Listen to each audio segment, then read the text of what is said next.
Welcome to the Joe Moglia podcast, featuring Hall of Fame football coach and world-renowned business leader, Joe Moglia. Let's join the host of the Joe Moglia podcast, Jamie King. Hello, everyone, and welcome to the debut episode of the Joe Moglia podcast. With that, we welcome in the star of the show, Coach. So great to see you. We've got so much to get to. We want to go back in time before we go forward here with a brand new year. With the way that 2025 ended, I want to get your take on some key topics so we can, frame things up heading into this new year. Let's go back to 2025. President Trump was elected, of course, to a second term. Many felt it wouldn't be possible. Many felt the majority of voters went against him. Many went for him. 77 million went for him. Your thoughts on his victory last year, of course, without a doubt, the most polarizing political figure, arguably of all time. What can he do, in your opinion? You've always talked about unifying the country. Can he do to go forward and finish out his next 3 years and bring the country together? From your vantage point, what would you give him? Well, you know what? I think they're two separate grades, Jamie. First of all, Jamie, good morning and welcome everybody. I think I would give him two very, very different grades. I think the policies that our president has enacted are good policies for our country. Okay. Longer term, they're good for our economy. I think they're good for national security. While I get nervous of some of the things that he says with regards to global activities, at the end of the day, I think we are probably respected more today as a country, right, or more feared rather than what we have been in the past from the people that, frankly, we would like to have fear us. He's done a good job with regards to the economy. We're expecting deregulation. He's been good for the markets in general. We would expect more merger type activity. He's getting ready to announce a new chairperson for the Federal Reserve. We're anticipating lower interest rates there. He's done all those things. But I think this was an incredible, I give him good grades for that, but this was an incredible time, I think, for him, an opportunity for him to really bring everybody together, make it very, very clear that he wasn't just for the Republican Party. He was for all Americans. It didn't matter kind of who you were. He could have done a better job of that. Right. And early on, when anybody kind of gave him pushback, he immediately he got on the defensive. He gets in the defensive by being offensive, by attacking them. Right. So the country is still reasonably polarized, and we're still reasonably divided relative to where we've been in the past. I think he could have done a much better job with that. Okay. I think he's done a good job from a geopolitical perspective. I think he's done a good job with regard to our overall economy. But he could have done a better job of pulling our country together. Okay. And there's so many topics there. The tariffs, I know we've talked about that before. And your thoughts quickly on that. Is it too much? Is it not enough? Where do you come down on the tariffs? And you see the plan he's trying to implement, but what do you think about it in general? I think, it's interesting because last April, we talked about this on the radio show. Last April, the market got down 20%. And this is when he first announced the tariffs. And he was talking about incremental, crazy numbers with regards to the tariffs. And one of the things that we felt at the time, when you think of our president, he is a narcissist. And it is about him. And he wants to look good. He always wants to look good. Right. And one of the ways that he evaluates himself based on the success of the stock market. Right. So he doesn't want the stock market to flounder. And he well recognized that was going on at that particular moment of time. But he also wrote Art of the Deal, and he also considers himself, a world-class deals person. And he is pretty good at that. And I think he used those as negotiating tools to bring people to the table so he could work out a plan that not nearly what he had on paper when he held up that card to the United States. It talked about, here's the countries and here's where we were and here's what we're going to do now. And I think those things up until now have been reasonably positive, and we've not seen a significant impact on inflation so far. Now, having said that, recently the markets have gone down significantly, and they've gone down significantly because he's threatening to put higher tariffs on all of Northern Europe if they don't allow the United States to acquire Greenland. Today, he spoke this morning at the Economic Forum in Davos, and he said that he backed off on that a little bit. He said he doesn't want to be that aggressive with regard to that, and the markets calmed down with that a little bit. Now, a more interesting thing, and potentially sometime today, the Supreme Court is going to announce whether or not the tariffs that he has implemented so far are legal or not, and whether or not he really has the ability to do that going forward. This makes me a little nervous because so far it's going reasonably well. If the Supreme Court turns that around, we have to give back money. That's not going to be good for anybody. No. That's not going to be good for us. So we will need to wait and see what's going to happen now with regard to the Supreme Court. But when you talk about tariffs, there's a lot of stuff going on. Okay. As we speak. Final take on the president. I just want to get your one thought on this. You've got maybe purchasing Greenland. You've got the Middle East issues. You've got Iran. You've got China. You've always talked about geopolitical aspects as being something that always concerns you. With all of the things he's doing, he's spreading himself so thin, and then you got all of the riots and so forth and protesting all over the country. Do you think that the average American sits there and says, all that's wonderful that you're handling those things or trying to, but about the kitchen table aspects, the cost of eggs and bread and food and gas, and do you think that he's taken his eye off the prize in that regard somewhat with this other stuff? Because so much with the job, as you well know, that in some ways he's losing the everyday Americans that want to see it affect them in a bigger way. What are your thoughts on that? No, I think that there is still, for the average family in this country, they still feel the effects of inflation. They still feel the impact. Gas prices have come down, right, but they feel the impact of pricing when they go to the supermarket. At the end of the day, people have the number one expense is their home, whether they're renting or they're paying a mortgage, and then the next one is how you take care of that home or your family in terms of providing them with subsistence. I think that the typical family in our country is still struggling with that. Okay. We're taking a look back at some of the top stories of 2025 on the debut episode of the Joe Moglia podcast. Another topic, the U.S. brokering a ceasefire deal in Gaza. Do you feel that it will be short-lived? Do you see peace in the Middle East as something that has potential to be long-lasting? Where are your thoughts on this, and do you feel it will eventually revert back, or will it be something that we can really hang our hat on? The pragmatist in me. Yeah. The tension and the hostility between the Palestinians and the Israelis goes back 2,000 years, goes back at least hundreds and hundreds and hundreds of years. Right. So people have been raised within each of the respective families to pretty much hate the other side. Right. And so when you've been raised that way and that's been ingrained in your culture, you don't just turn around overnight and say, okay, everything's forgiven now, everything's good. Right. So I'm pleased with the ceasefire. I hope and pray that becomes a lasting peace. I'm not optimistic about that just because of the course of history. Right. That a ceasefire is not a lasting peace. Right. So let's hope it works out. I'm not particularly optimistic about that. I don't know what the right answer is necessarily, but that remains to be seen what's going to happen. Kind of a step in the right direction, but you're kind of a trust and verify type of guy because you want to make sure it does continue, and I understand that. Getting along those lines, the geopolitical aspect, one of the big things you've always talked on the radio, television, everything we've been through the past years, you've talked about geopolitical as some of the things that concern you. You got China, you got Russia, you've got Iran. Are you still kind of feeling trepidatious in terms of those aspects of those countries that you don't know much about in terms of what they're doing behind the scenes and the worry you have? You've always kind of said, hey, let's keep our eye on that. What's your thoughts about those other countries and the state of things right now?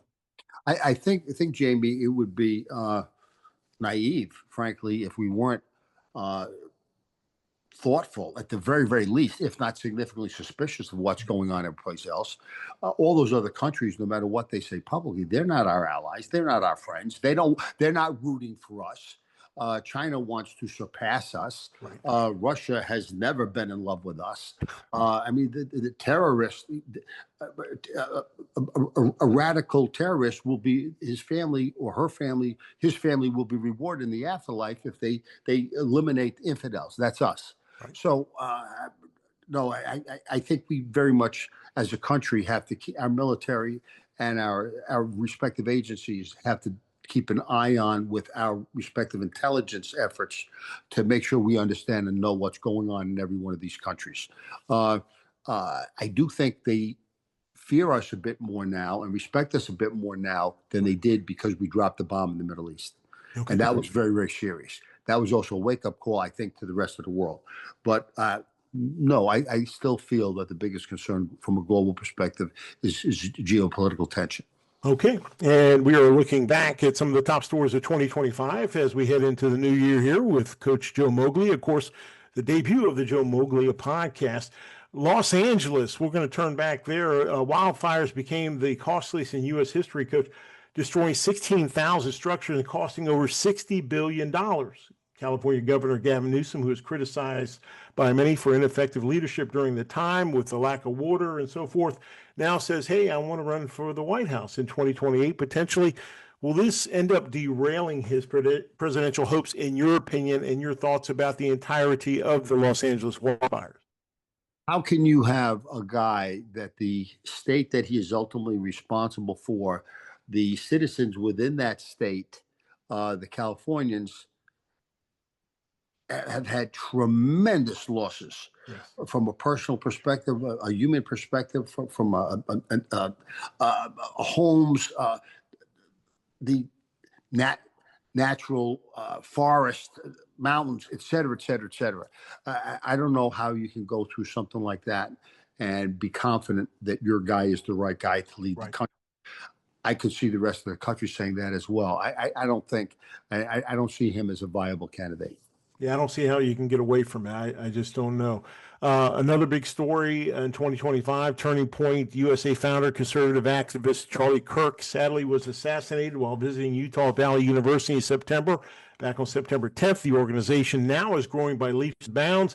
Since Kirk's death, it seems that the killer was trying to silence a conservative voice in many ways, but it seems like the killer was trying to silence a conservative voice, but in many ways he unified the company and the movement, and now they're having incredible growth. Can you give us your thoughts on the opposing views? You've always talked about bringing people together and the violence and hatred that are becoming more and more of the norm. You know, whether you are a fan of Charlie Kirk's or whether or not you can't stand Charlie Kirk is really kind of irrelevant. But we live in a country, what separates us from so many of the other countries in the world, the ones we were talking about earlier, Jamie, is that we do allow people to have freedom of expression. We do allow, you're not allowed to hurt somebody else, but you're allowed to express how you feel. You're allowed to express how you think. And we have differences of opinions. And part of the concern that I have, and this is one of the things that I think our president could do a better job of in terms of bringing people together. It's too often, if you don't agree with me, then you're wrong. And you're bad, by the way, if you don't agree with me. And I have the right actually to kind of take that out on you. Well, you don't have the right to take it out on somebody else. And that person does have the right to believe and think and express what they feel and believe and think. They don't have the right to hurt somebody else, and they don't have the right to put others in danger. But they've got the right to be able to do that. It disappoints me that we're becoming so vocal as a country when we have disdain for what somebody else believes or think. What somebody else believes or think is their right. And that's one of the things that makes our country a great country. And that's one of the things that differentiates us from those countries that have different ideologies than what we do. All right. We want to move to two sports questions. Number one, the Indiana Hoosiers just won the national championship. Curt Cignetti, 16-0, historic. Last year, as we looked at Indiana just growing and growing and getting better and better, now that they've won it all, Coach, as you look back to last year leading up to their national championship run, your thoughts on the historic aspects of it and what they've done that has really captured the nation? I mean, my hat's off to Coach Cignetti. I have a lot of respect for him. What he's done as a coach, I think he's been a head coach for 15 seasons. He's never had a losing record. But coming into it, what he did at James Madison was very, very good. What he did at Charleston Southern was very, very good. What he did before that was very good. But James Madison is a pretty solid program as it is. It's already a winning program. Indiana, to do what he's done at Indiana over the span of the last couple of years is really absolutely incredible and remarkable. Now, having said, and again, I give him all the kudos in the world. All the kudos in the world. Tremendous respect for him. incredible job. But we live in a different day and age today as far as college athletics go. And if you heard during the game, the announcers had talked about the average age of the guys on the team is 24 years old. Right. And that's the average age of some of the younger teams in the NFL. As a matter of fact, the Green Bay Packers, I think, are 24 to 23 years old, so they're almost identical. Yeah. Well, remember, Indiana's a professional football team. So is everybody that was in the playoffs. So is pretty much everybody in Power Four. So are many the sports that exist today, especially the revenue sports that exist in college. Now, when you have a day and age when you can go out and buy players, that's different than what it was 5, 6, 7 years ago. So if he had to build a program from within the way we would have had to do that in the past, would he have been able to do that? I think the answer is yes. Would he have gotten the national championship, be 25-2 or whatever his current record is? I don't know about that. Right. But I have no doubt he would have turned the program around. I would have no doubt that they would have done very, very well. Would they have done quite as well as they had done? I don't know. But bottom line is, in the circumstances that existed in college football, he did a better job than anybody else. I think it's great for college sports, though, Coach, to see somebody from the outside of the Ohio States or the Georgias every year, or Alabama, to see somebody else come in there and do something that hadn't been done ever and have the success they had. I think it's great for college sports. 100%. 100%. And again, you saw Texas Tech and the Fred this year. Yes. Yeah. And again, it's difficult to beat those teams unless you have enough money to be able to spend to buy the players that you need to compete with. Coach, I've said this before, and maybe it's too much hyperbole, but I've always believed in my coaching ability. If hypothetically you and I teamed up and you gave me a blank check and you said, go get the best players in the country. I'm not saying in year one, but I think by year two, if I got all the 5 stars and all the best players at every position, that we could be in that championship series looking at an opportunity to win the whole thing, because of the fact with the new aspects of college football is that you can buy the best and get the best, and you're just playing within the rules. But I think literally we could do that, don't you think, Coach, in terms of the talent, if you're able to get the right players? And like Coach Saban says, hey, if you're spending, you better get the right ones. But if we do, I think competing for a national title like they're doing at Texas Tech, Cody Campbell has really turned that program around. It's kind of proof of what we're talking about. Jamie, if you were my coach and you had a blank check, I have no doubt that you would have probably beaten Indiana this year for the national championship. Thanks, Coach. Thanks. I love it. I'll take that. One coach that absolutely started well and things just didn't work out. And I wanted to talk to you about, as you hired Jamie Chadwell, who's done amazing things at Coastal and then went on to Liberty in your coaching tree. And then Tim Beck, of course, did not have the success you wanted or that the school wanted, and they've moved on to Ryan Beard. Can you look at Coach Beck and a fine man who you really had a lot of respect for, you still do, his future, and just didn't work out the way you wanted, or I think the school wanted? Well, I think at the end of the day, I think remember when Jamie left, he had taken a lot of people with him, coaches, analysts, interns, players. Instead, it was 23 people. And frankly, nobody expected Tim to have a great first year. And he did have a great first year. Right. He was 8-5 when people didn't expect that. He did well. The team was very, very competitive. Everybody's very, very proud of that. Year 2, while he got off to a good start, that's not the way it finished up. And that's not the way year 3 was. Right. And so at the end of the day, I think people have become accustomed to winning at Coastal Carolina. And when you do that, the standard is set that much higher. And because he got off to such a great start his first year, I think people were just anticipating that much more. Right. And at the end of the day, that wasn't the way it actually worked out. And I was not the one.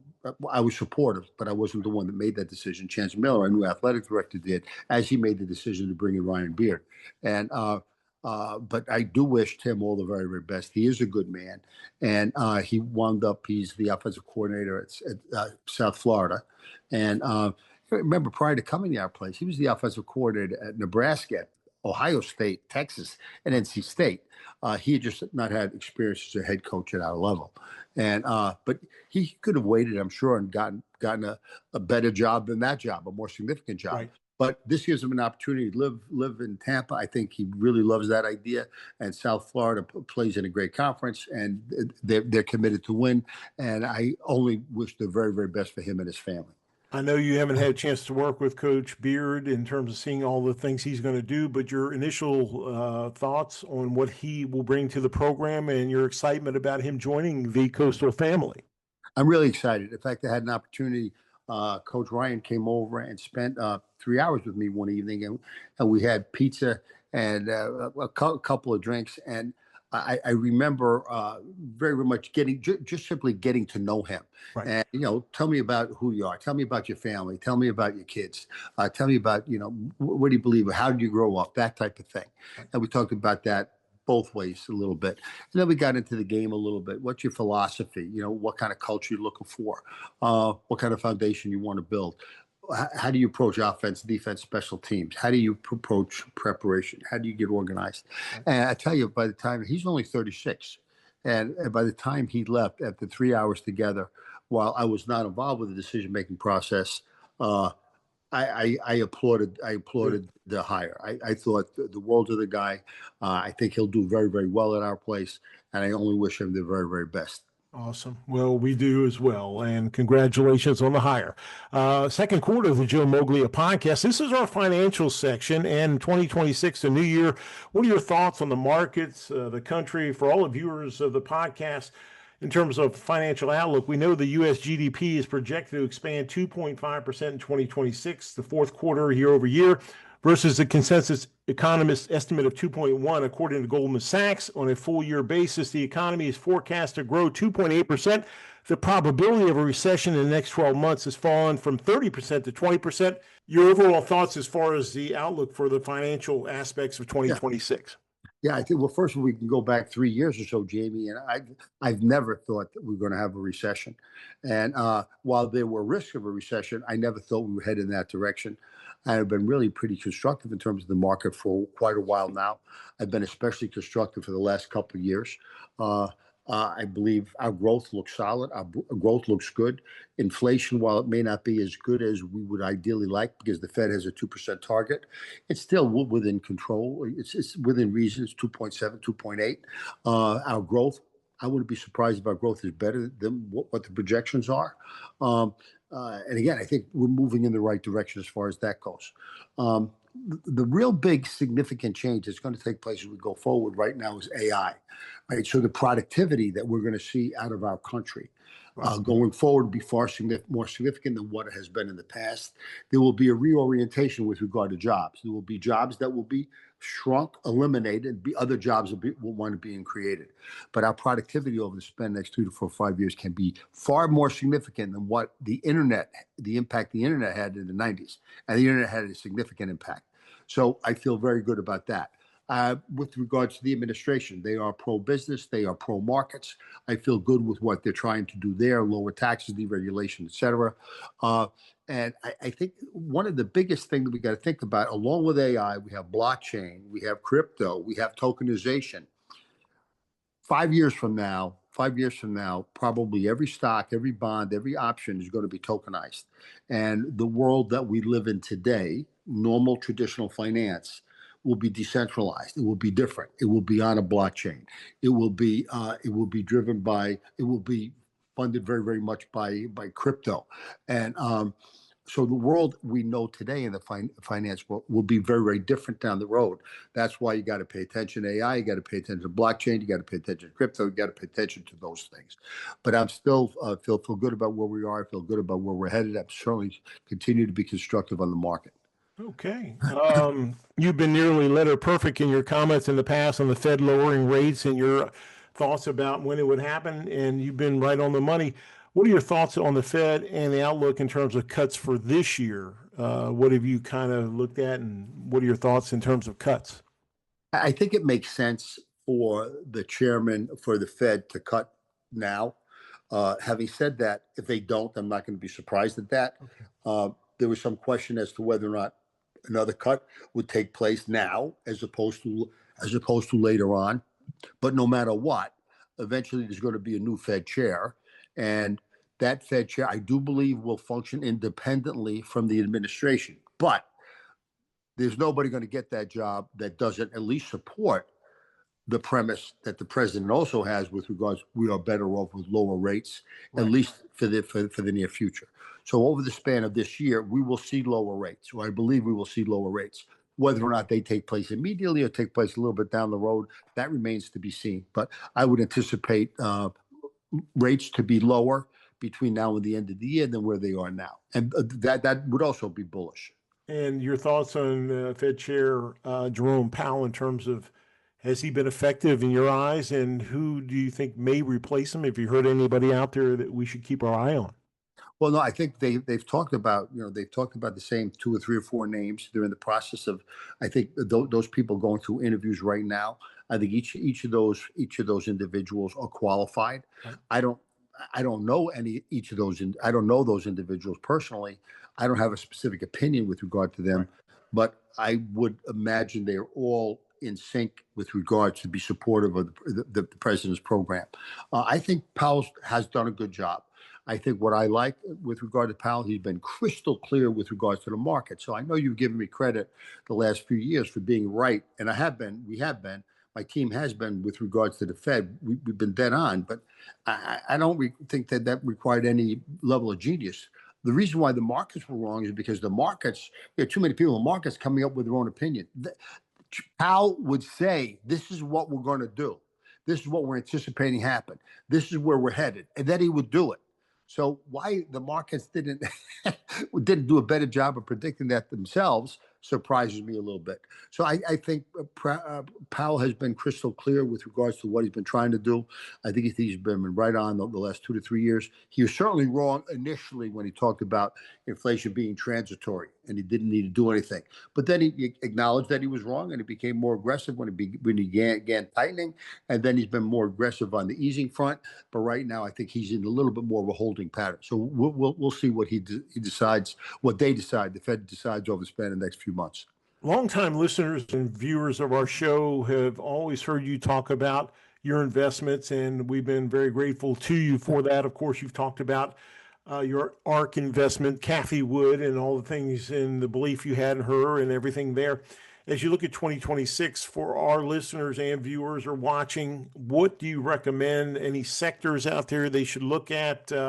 Any investment type strategies that you have that maybe you could lean our way in terms of letting us know, letting us in on what you're thinking in terms of investments for 2026? If you follow my perspective with regards to the markets and what's going on in the economy and the growth and what decentralized finance, the DeFi world will look like down the road, then I back that up with what's actually in our respective portfolios. So I think you have to have, I am certainly exposed to the technology world, specifically the Mag 7, but other technology stocks as well. I think you want to be selective with regard to the AI bets that you make. But if you're betting on the major firms, they're tremendous firms. They're not going to be going out of business. It's not like the dot-com boom in the 90s. I think you have to have AI exposure. You have to have technology exposure. I think you need Bitcoin exposure, and you probably should be involved somewhat with some sort of crypto. I own, besides Bitcoin, I also own Ethereum and Solana. I think with deregulation and what's taken place over the span of last year, the environment for financials is very, very good. As the Fed eases, the yield curve potentially steepens. That's going to be very good for net interest margins as far as the financial world goes, the major investment brokerage firms as well as the banks. So I think financials are going to do very, very well also. So to me, technology, crypto, financials. Now, having said that, I said that last year. Yep. I've been wrong, not on financials. I've been wrong on my technology play and my crypto play for the last 3 months or so. Technology has not done particularly well, not done bad, but not done well. Other sectors have done better, but crypto has gotten smashed. But if you believe in something, as I do in a long-term play with regard to that, then when it's on its ass, you're supposed to step up. You're supposed to be buying some. Right. So I've been doing that. Okay. So I own more crypto probably than what I should, but that's just because it's been banged around and I've been buying it on weakness. But you're going to stay with it. I'm staying with it. Yeah. All right. Coach, coming to the third quarter of the podcast, and this is our BAM aspect of the show. And of course, you see Coach, he has a great BAM shirt on that I don't have, but that's a story for another day. Looks good in it, by the way. BAM and the principles of BAM, we know you're incredibly proud of, and it's a philosophy that has worked for everybody at Coastal Carolina and people that you've come in contact with. It's something you live your life by. Can you give the listeners and viewers of the podcast more insight into BAM and, of course, maybe a BAM lesson today that we can take away on the start of the new year with our brand new podcast? Here's something that you have on your mind with BAM. Jamie, when we do our shows, when we've done the shows in the past and doing our podcast now for the first time, there are usually some things you ask that, frankly, are connected with, can be connected with BAM. So BAM, again, is it's a leadership standard. Now, when it comes up, BAM means be a man. But that was, when I got to Coastal Carolina, there were two things we did that no other program in the country did. The first was we had no rules. The second was we gave up 30 minutes of practice every week that nobody does, to spend time on things that had nothing to do with football, a lot to do with BAM. Now, BAM, be a man, I had 120 guys. I had another 20 analysts, interns, coaches, et cetera. They were all male. So be a man very much resonated. And we have a trademark for that we're very proud of. This is the trademark.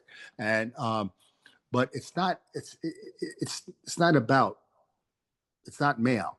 A real man, a real woman, a real leader stands on their own 2 feet, takes responsibility for themselves, treats others with dignity and respect, and lives with the consequence of their actions.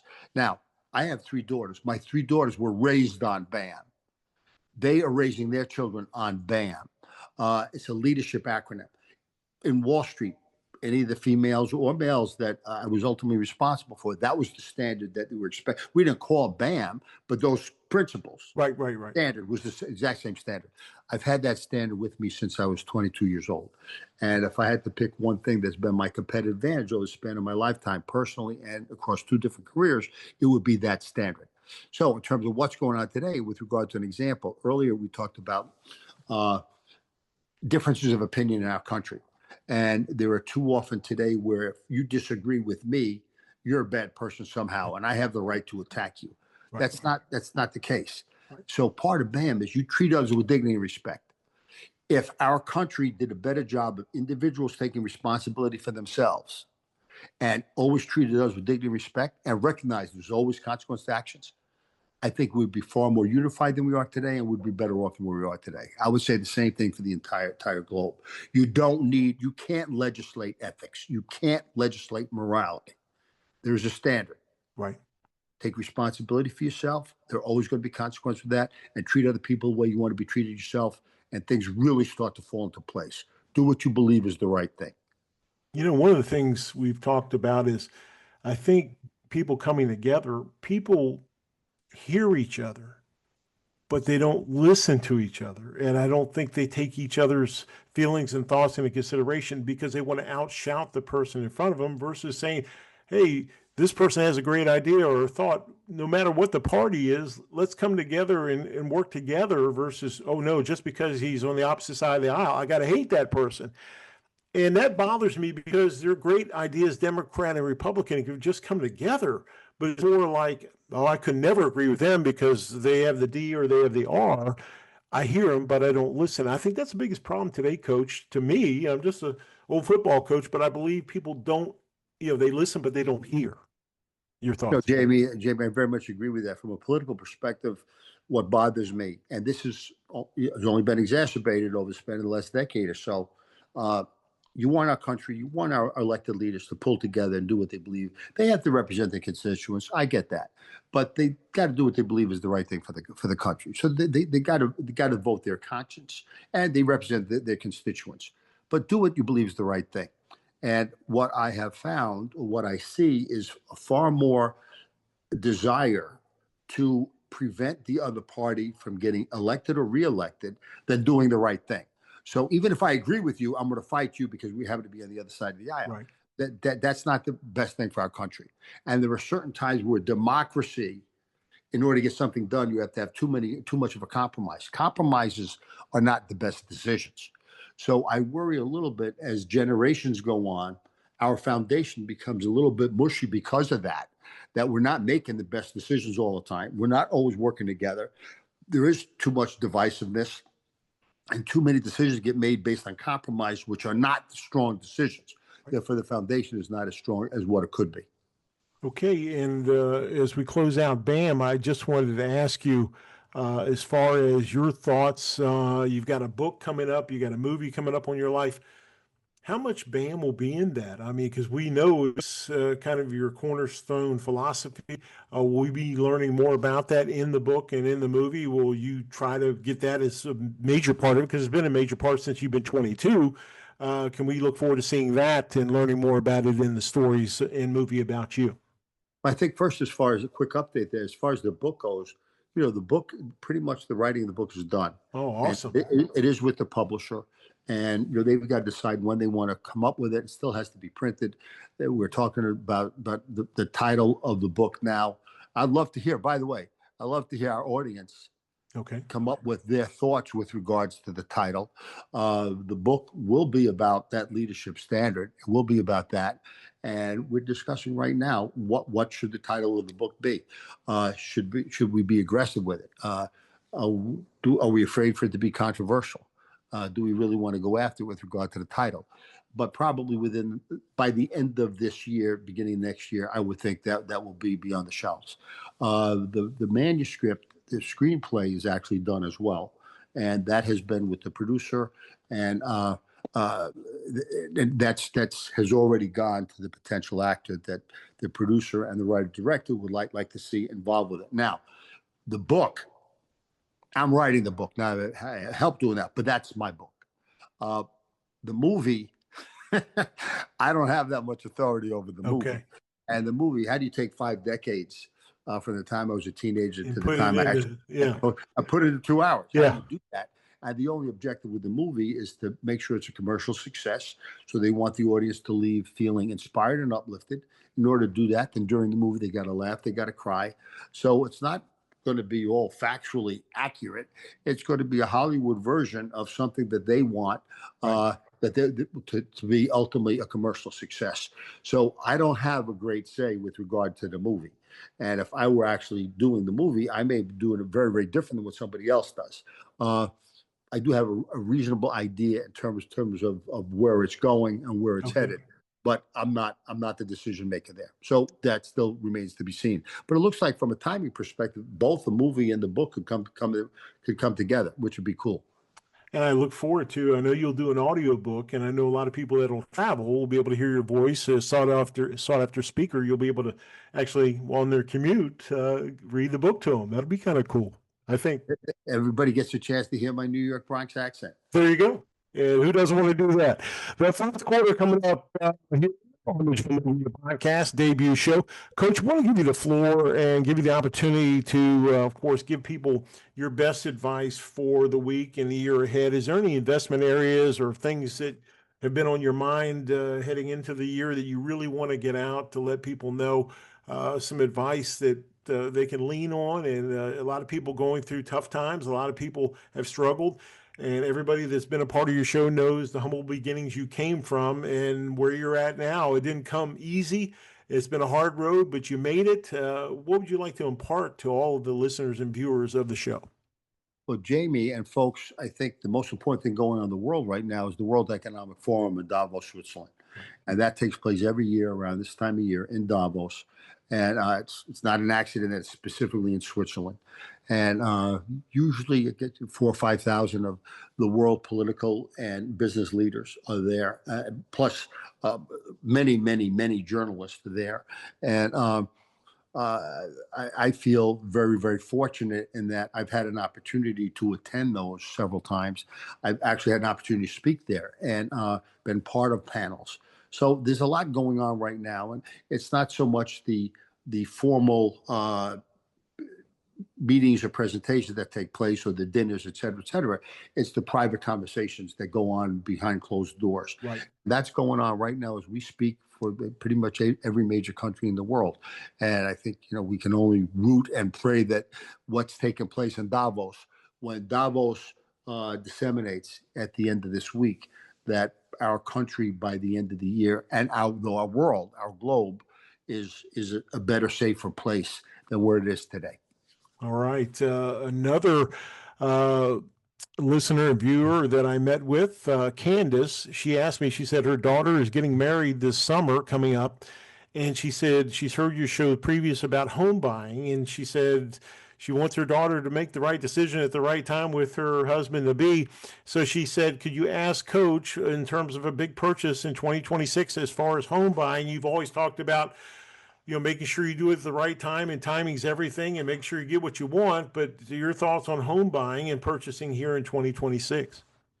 I think the bottom line is, especially for a home buyer, a first home buyer, I feel strongly that you want your most significant investment to be your home, at least your first major investment to be your home.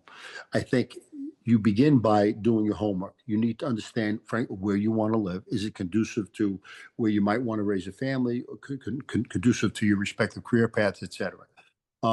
You need to know your own budget. You need to know how much money you have coming in, and on an after-tax basis. You need to have that budgeted. You need to know where the money goes out. You need to know how much money you spend.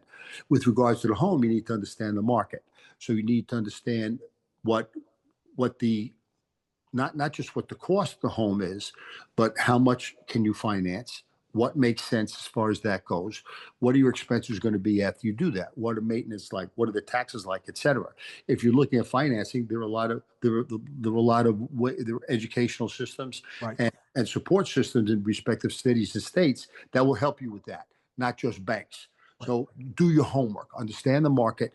But if you find a place that you like and the numbers work, and they work well enough, not where you're cash poor, but we have a little bit of a cushion, and you believe in it, I wouldn't wait. I wouldn't wait for a better price. I wouldn't wait for lower interest rates. I would move on that. As long as you've done your homework and you feel good about it, and this is where you want to live, I would go for it. Your singular best advice for all of us for 2026. I know you have hopes for everybody. You want everybody to do well. What would you give us as far as something to get out of the gates quickly in 2026? I think it's the BAM standard. I think literally the more we as individuals, as families, as businesses, as teams, as groups, frankly, stand on our own 2 feet and take responsibility for ourselves. Just think about this. Just take responsibility for yourself. How many people blame others for what's going on? Take responsibility for yourself. No excuses, no games. What's reality? You take responsibility for yourself. Do you always treat other people the way you want to be treated yourself? Right. You treat people with dignity and respect, and recognize there are always consequences. There's no accountability if there's no consequences. Right. If we just think more like that individually, as a couple in relationships, as a family, as business organizations, the military, our country, teams, academic institutions, we'll all be better off going forward. Bam. That's what I'm talking about. Bam. And Coach, before we close it out here on the debut podcast of 2026 of the Joe Moglia podcast, question for you. People can see you on CNBC. Do you have your schedule down? I know it's pretty much weekly. You go on there. You're on there quite a bit. Do we have anything we can look forward to as far as seeing you on CNBC? I haven't been on for a little while. I've had a lot of other things that I needed to pay attention to, Jamie. But because I haven't been on, I'll go on next time I wind up in New York. That'd probably be sometime in February. But okay. I don't have anything on the calendar yet. Because I saw you a while back with Maria Bartiromo. That was a great episode. I saw that. And by the way, you also, the Forbes articles you write, you've done the writing, you've done the reporting. What can we look forward to in terms of your course articles? I've got a monthly Substack. I think we call it Joe's Money Games, although I'm not positive of that. I think it's Joe's Money Games. We just published that recently.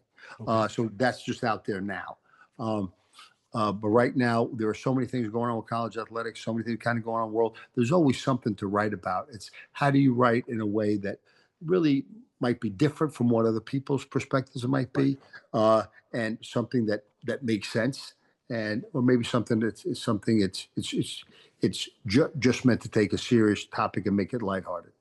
All right, folks, remember to learn all things about Joe Moglia. You just simply head over to the website that has it all. It's Moglia.com. That's Moglia.com.